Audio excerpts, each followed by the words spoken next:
It's time to play the nose as we enter December. It's the month of Christmas, but the game could hide all the Christmas prezzies right up his left nostril and still have room in the right. Welcome back to Fog Wrestling. It is the 2nd of December, 2002. Oh yeah, Raw was so good before Trips came back. He ruined last week's for me.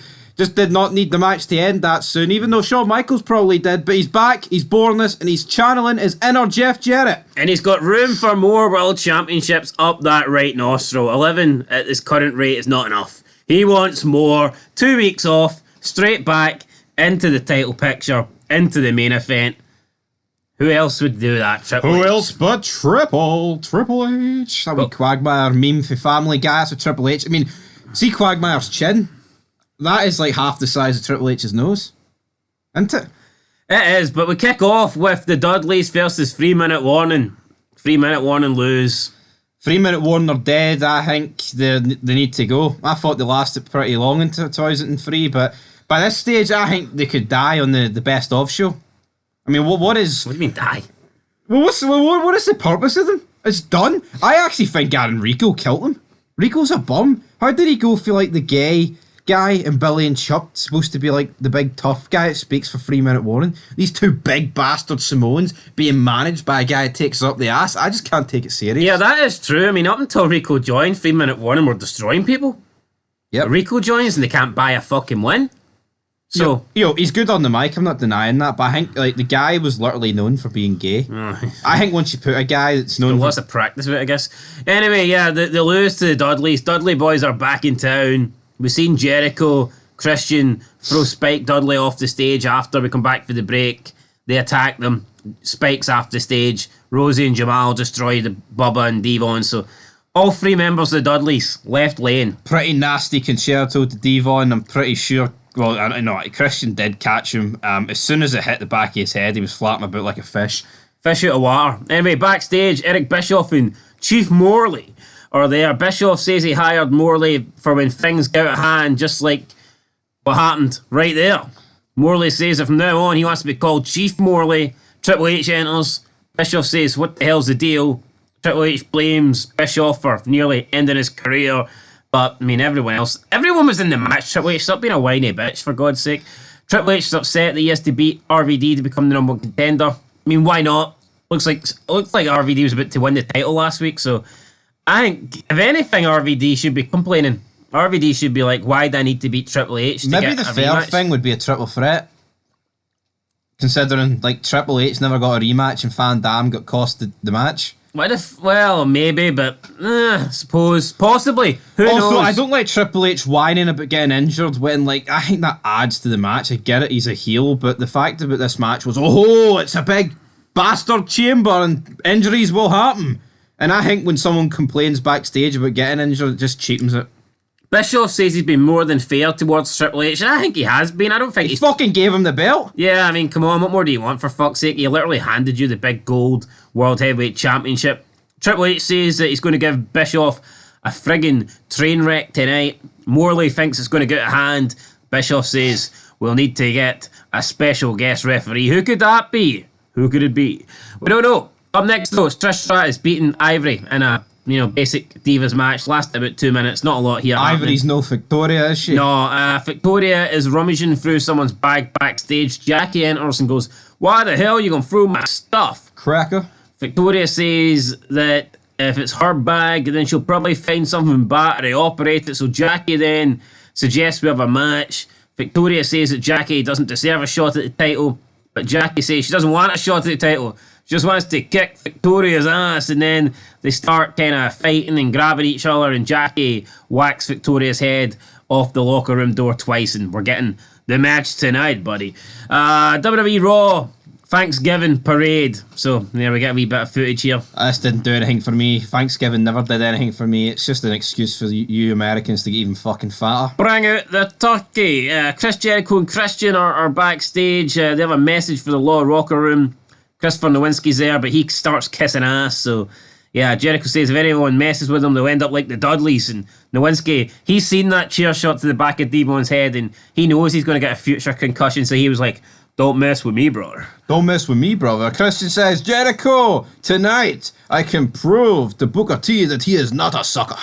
Can you dig that? What is this, man? I'm sick of Booker. They need to squash this feud they've got with Booker T, don't they? Yeah, it's not really doing anything for me. Tag match, Lance Storm and William Regal versus Jeff Hardy and Tommy Dreamer. What was the fucking point of this? I feel like this match happens every week. Storm put the sharpshooter on Hardy while Regal was setting up a chair. Then Storm released the hold as Dreamer ran in with the Singapore cane. That was at the end. Before that, I believe Storm won. Storm beat Dreamer. I mean, they were giving Dreamer some wins, but I mean now they've just kind of Dreamer got beat by a turnbuckle pad being off. Well, that's not embarrassing. A lot of people have been beat by that. Name me one. No, usually they would get damaged by that, then the person would hit the finisher. To actually get beat by getting thrown into the corner, that's true, actually. It does not happen. Yeah, I suppose. Anyway, Tommy Dreamer went for beating up the Big Show. This guy went for beating up world champions to not be able to fucking defeat a turnbuckle. So it's strange. Then we got Ric Flair and Batista backstage. Ric Flair says he hasn't seen anybody with Batista's potential in a long time, and Flair keeps kissing Batista's ass. Flair says that tonight he wants to see the real Batista. And he brought up the fact that when Batista was a kid, he had to jump from foster homes and learn to fight. Batista didn't look like he liked that, but it is what it is. Then we get Batista versus the Hurricane, and Batista just beats him easily. Powerbomb, Batista bomb, 1, 2, 3. And after the match, Flair tells Batista, do it again. But Kane runs down, makes the save, and Batista leaves with Flair. Is Kane still tag teaming with Hurricane, or what's going on? Well, they've no belts, so I don't think so. Probably not. Then we got an interview backstage. Shawn Michaels. How his back is. Triple H hit him with the backbreaker last week. What a weak-ass ending to Raw, by the way. I mean, a backbreaker on a chair, that just didn't really do it for me. It's almost like a turnbuckle fucking ending a match, isn't it? Yeah, but to end the show? Think of the amount of iconic show enders, man, we've had in wrestling, and that ended it. I could have been worse. Tommy Dreamer could have come out and hit the backbreaker on Shawn Michaels. That's very true. Imagine that. Imagine Raw ending with Tommy Dreamer standing tall. Down. It'd be interesting. It'd be different. Didn't happen, but it'd be different. Terry asks Michaels how's his back, but Michaels says, my back's okay. My back hasn't lost its smile. He's here to see the number one contenders match. Michael says he'd love to have another match with RVD, but he wants Triple H too bad. RVD steps in and asks, how about Triple H stepping in and ruining everything as usual? Rob asks Michaels, how was he ever friends with that asshole? I think Rob basically says, you know what, Michaels, how'd you beat? If Triple H was 1 second later, you'd have lost your smile again. Bischoff then sneaks in and says that tonight, HBK, you'll be the special guest referee. Bischoff says if Michaels doesn't call it down the middle, you'll be stripped of the title. I think Michaels is the kind of guy that would call it down the middle anyway, because he says he wants to whip Triple H's ass. So he's a big god man anyway, like, it'd be a bit. God calls it down the middle. See, apart from his wee feud with Hogan, like, he doesn't really turn heel. Heel? What's that? You want a heel turn? Who's your daddy, Montreal? Then we have Booker T and Jericho. Booker T comes out to his music. Booker T then gets on the mic and orders the music to be cut because it's Jericho. He doesn't want to hear Jericho's music. Booker makes fun of Jericho for being stripped naked by the Dudleys, and he makes some movie comparisons. He says that Jericho claims to be this big movie star, larger than life, but if he was in a movie, he'd be called Stuart Little. Booker T says if he was in a movie, he'd be called 8 Miles, sucker. Jericho then hits the ring. The fight is on. Jericho versus Booker T. We have Christian and Goldust running down. This ends in controversy, so Chief Morley comes out and he orders the match to be stopped, but then he makes it a tag team match and restarts it. So World Tag Team titles on the line. Christian, Jericho taking on Booker T and Goldust. And after a couple of near falls, Jericho and Christian retain. Yeah, Booker T gets pinned. Shocker. I mean, how did Goldust not get pinned? I mean, explain that. The whole reason I thought the Eric Goldust was for fucking to take the pin. To take the wee Goldie pin, but nah, Goldust stood strong, and maybe Goldust should be getting a shot at a title. It's been a while since he hit the pin. Yeah, I just don't understand this, so, I mean... Too busy eating fucking wieners. It's probably the best thing that Booker T said, though, in ages. I feel like his promos recently have been nothing pants. Short.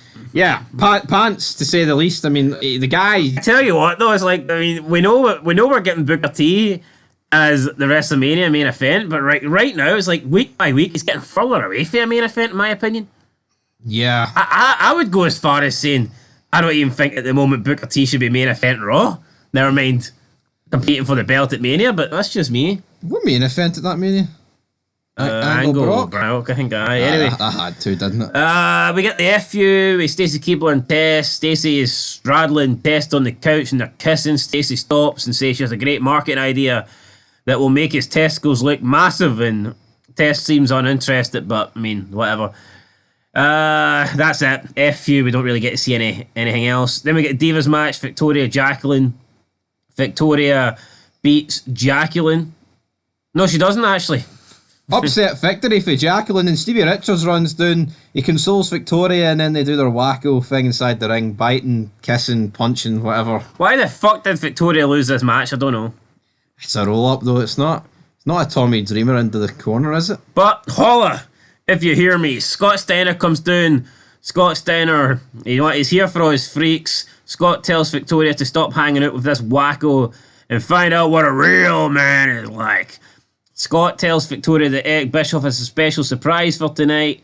Victoria says she doesn't think Scott has what it takes to be her big bad booty daddy. And then Stevie Richards attacks Steiner from behind.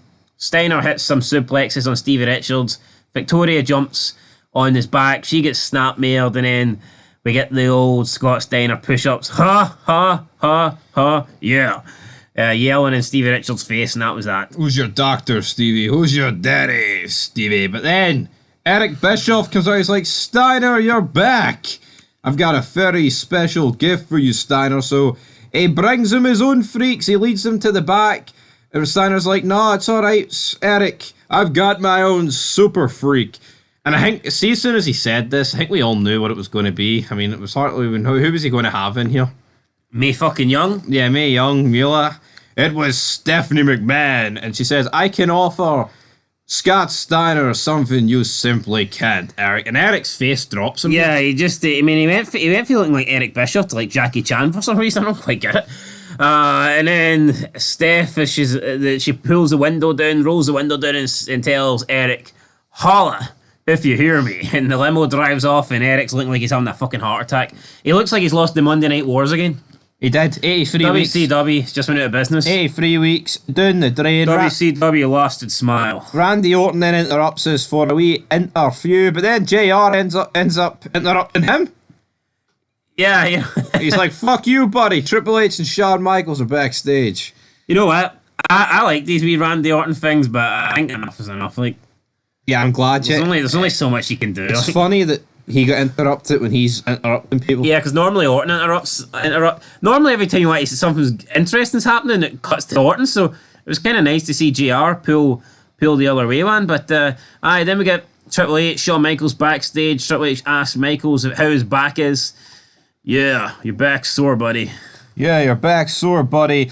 And then, of course, Triple H is like, I'm going to cripple you, big man. I'm going to win it back. What's mine? Michael's like, I've beat you at the last two pay-per-views, big man. But of course, Michaels, if he does not call this match down the middle, it will result in him being stripped of his title, which I don't think so. Honest. I mean, I get why Bischoff says that, right? But look at the amount of shady shit Ric Flair and Triple H have done to retain this title. And he gifted Triple H the belt in the first place. And he's willing to strip Michaels of his belt. And Triple H has got the... Even though it's not on the fucking line. Triple H has got the audacity, though, to say, Bischoff's treating him unfairly. What if Michaels makes a mistake? What if his wonky eye misses something? Exactly. What if he sees it? What if his foot's on the rope, but his eye doesn't see it? It could be all over. So Michaels could make one bad call. And it wouldn't be the first bad call he's made as a referee. Yeah. And he'd be shafted at the world title. And for all we know, Bischoff would probably just award it to Triple H. He probably would. There you go, 12-time world champion. Let's talk about the match, though. We've got Triple H, Van Dam. We've got Ric Flair there, buddy. We've got Shawn Michaels as the referee. Michaels, again, wearing a pretty questionable attire, wasn't he? It wasn't great. I mean, he just seems to like these... it makes him stand out, but not in a good way. Michaels, when he wears good attires, looks like $1 million. But seeing he wears these weird fucking attires, man, I don't know. And he wears the referee shirts tucked up, man. It just, I don't know, looks weird. It's like Billy Gunn. Billy Gunn always wore referee shirts like he was a bit gay, but I mean, Billy and Chuck would probably confirm that. But I mean, the match, it's all right, but Van Dam, essentially, it ends. he tries to kick Triple H, but then he ends up kicking Michaels. Triple H with a chair. Good night to Van Dam. Michaels doesn't see any of this though, but I mean, could you not argue Michaels pinning Triple H, pinning Van Dam after Triple H hit him with a chair isn't doing his job correctly? Yeah, this wasn't no DQ, was it? No, it wasn't. But obviously Michaels didn't see it, but here, maybe that just goes back to the fact of, well, look how much times Ric Flair and Triple H have cheated, but as long as the referee doesn't Should see... Shawn Michaels be stripped of the belt here for technically counting RVD out when Maybe. it should have been a DQ? Potentially, but then, Triple H, he forces Shawn to raise his arm. Then Shawn Michaels, he's had enough. But see, this is kind of where the whole thing is a little bit flawed, because you look at with that tag team match last week with Morley coming out and changing it and starting it and restarting it and this and that. I mean, shouldn't he be restarting this? Shouldn't he say, no, that steel chair shot's not going to count? Or shouldn't Bischoff be coming out and overruling Shawn Michaels' decision here and making it a triple threat because it's unfair to RVD? It's like, I don't know. I think you need to be consistent. It's a very dangerous line, though, because once you start doing it with every match, I think it's just taking the piss. So we can never get another screwy finish. Oh, so basically what you're saying is Bischoff will just pick and choose what matches he wants to. Yes, and he's favouring Triple H. Well, I mean, Triple H says he doesn't favour him. But they're getting separated, and Shawn Michaels ends the show with a super kick on Triple H. I think it was a pretty... I mean, it was alright. It was an average Raw. Yeah, it was the weakest Raw I've seen in some while. Aye, wasn't great. I'll give it a 6. I'm also going to get 6. 6 in the middle. I mean, it was alright. I think 6 is decent. Yeah, 6 is alright. I mean, if you average a 6, you're doing something 6 right. is good. 6 is alright. Just wasn't great. That's it, guys, as we're on the road to Armageddon. I mean, looking forward to the 3 stages of Hell match. I mean, what else really happens at Armageddon? Big Show. Big Show. Big Show loses his belt, and therefore it has to be belt in Survivor Series. So anyway, guys, till next time, 6 out of 10. Peace.